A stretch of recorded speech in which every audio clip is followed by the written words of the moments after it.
নিৰ্বাচনত ৮০খন পৌৰসভাৰ মুঠ ৯২১টা ৱাৰ্ডৰ ভিতৰত আমাৰ দলৰ পৰা মনোনয়ন বিচাৰি ৯০৩টা ৱাৰ্ডৰ বাবে মনোনয়ন পত্ৰ সংগ্ৰহ কৰিছে। কিন্তু এই সংগ্ৰহ কৰা ৯০০ মানে এ ফৰ্ম আৰু বি ফৰ্মো সংগ্ৰহ কৰিছিল, কেৱল আবেদন পত্ৰই দিয়া নহয়। কিন্তু এই ৯০৩টা মনোনয়নৰ বিপৰীতে শাসক দলৰ দ্বাৰা ৰচনা কৰা কূট কৌশল, নিকৃষ্ট ষড়যন্ত্ৰ, প্ৰাৰ্থী তথা প্ৰাৰ্থীৰ পৰিয়ালক মৃত্যু ভাবুকি প্ৰদান, সা সম্পত্তি আত্মসাৎ কৰি ধ্বংস কৰাৰ ভাবুকি প্ৰদানৰ বাবেই আমাৰ বিভিন্ন ঠাইত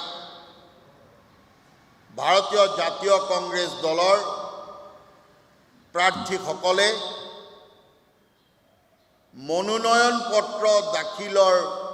পিছদিনাখনেই প্ৰত্যাহাৰ কৰিব লগা হৈছে। যোৱাকালি মনোনয়ন পত্ৰ প্ৰত্যাহাৰৰ শেষ সময়টোতো ৪ নং লামডিঙৰ ৪ নং ৱাৰ্ডৰ প্ৰাৰ্থীগৰাকীক বিপৰীতে বিজেপি দিয়া প্ৰাৰ্থীগৰাকীয়ে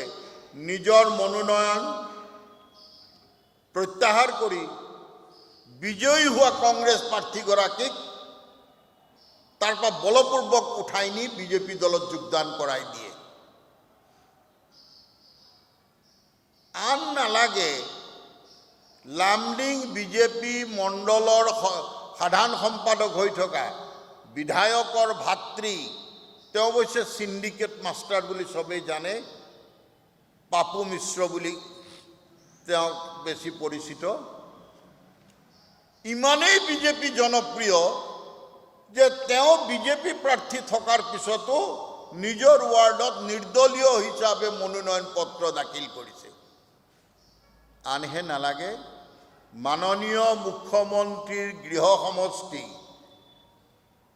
উত্তৰ গুৱাহাটী পৌৰসভাত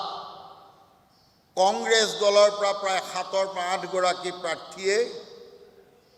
মনোনয়ন পত্ৰ দাখিল কৰিছিল যদিও বিভিন্ন ধৰণৰ হেঁচা প্ৰয়োগ কৰি ভাবুকি দি অহৰহ মানসিক চাপৰ সৃষ্টি কৰি আমাৰ প্ৰাৰ্থীসকলক প্ৰাৰ্থিত্ব প্ৰত্যাহাৰ কৰাবৰ কাৰণে বাধ্য কৰাইছে।